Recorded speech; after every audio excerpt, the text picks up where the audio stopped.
কখনো ভেবে দেখেছো কিছু স্টুডেন্ট খুব বেশি পড়াশোনা করেও পরীক্ষায় ভালো নম্বর পায় না, অথচ অন্যদিকে এমনও কিছু ছাত্রছাত্রী আছে যারা তুলনামূলক কম সময় পড়েও পরীক্ষায় দারুণ নম্বর তুলে আনে। এমনটা কেন হয় জানো? কারণ যারা বেশি নম্বর পায় তারা শুধু পড়াশোনা করে না, তারা বুদ্ধি খাটিয়ে লেখে।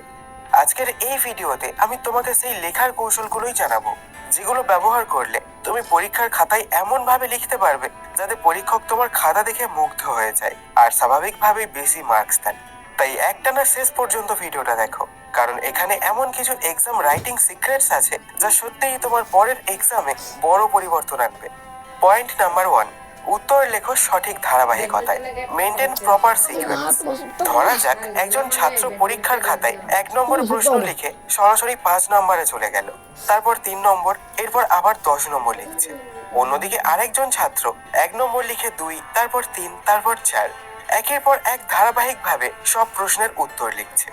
এখন ভাবো, যদি তোমাকে এই দুটো খাতা চেক করতে দেওয়া হয় তাহলে কোনটা দেখতে তোমার ভালো লাগবে? অবশ্যই দ্বিতীয়টা, কারণ সেটি সুন্দরভাবে সাজানো হয়েছে, বোঝাও সহজ এবং চোখে লাগে পরিষ্কার। পরীক্ষকের ক্ষেত্রেও একই জিনিস ঘটে। যখন তিনি ধারাবাহিকভাবে সাজানো খাতা দেখেন তখন তার মনে হয় এই ছাত্রটা খুব গুছিয়ে পড়েছে এবং লিখেছে, ফলে তিনি নম্বর দেওয়ার সময় একটু বাড়িয়ে দেন। অন্যদিকে যেসব খাতায় প্রশ্ন উত্তরের কোনো সিকোয়েন্স থাকে না সেগুলো দেখলে পরীক্ষক বিরক্ত হন এবং সেখানেই নম্বর কমে যায়। তাই মনে রেখো, প্রশ্ন যতই জানো না কেন, উত্তর সবসময় ক্রম অনুযায়ী লিখবে। এই ছোট্ট অভ্যাসটাই তোমার নম্বরকে বাড়িয়ে দেবে অবিশ্বাস্যভাবে। পয়েন্ট নাম্বার 2, প্রশ্নের উত্তর দাও সরাসরি, বাড়িয়ে নয়। Right exactly what ask.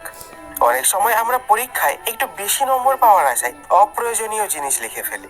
যেমন ধরো, প্রশ্নের 2 লাইনে কিছু জানতে চাওয়া হয়েছে কিন্তু তুমি 6 লাইন লিখে ফেললে, আর তার মধ্যে অর্ধেকই অফ টপিক। এতে সমস্যা দুটো। প্রথমত, সময় নষ্ট হয়। তুমি যত বেশি অপ্রয়োজনীয় তথ্য লিখবে তত বেশি সময় নষ্ট হবে, ফলে শেষের প্রশ্নগুলো হয়তো লিখতেই পারবে না। দ্বিতীয়ত, পরীক্ষক বুঝে ফেলেন তুমি উত্তরটা জানো না, শুধু জায়গা ভরছো। তখন তিনি বিরক্ত হয়ে নম্বর কেটে দেন। তাই সবসময় প্রশ্নটা ভালো করে পড়ে বোঝো, তারপর শুধু যেটুকু জানতে চাওয়া হয়েছে সেটুকুই লেখো, ছোট করে পরিষ্কারভাবে পয়েন্টে পয়েন্টে। মনে রেখো, বেশি লেখার জন্য নম্বর বাড়ে না, বরং সঠিকভাবে লেখার জন্য বাড়ে। পয়েন্ট নাম্বার 3, বড় উত্তর লেখো পয়েন্ট আকারে।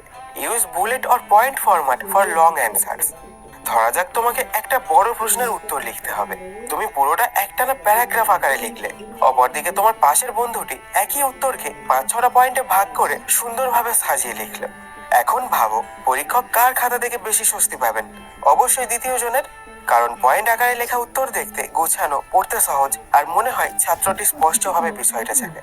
তাই বড় প্রশ্নের উত্তর সবসময় পয়েন্ট আকারে লেখার চেষ্টা করো। প্রতিটি পয়েন্ট ছোট ছোট বাক্যে লেখো এবং গুরুত্বপূর্ণ শব্দগুলো আন্ডারলাইন করে দাও। বেশি নম্বর পাওয়ার জন্য সবসময় শুধু বই মুখস্থ করাই যথেষ্ট নয়, স্মার্ট ভাবে পড়া ও স্মার্ট ভাবে লেখা, এই দুটো একসাথে পারলে তবেই সত্যিকারের টপার হওয়া যায়।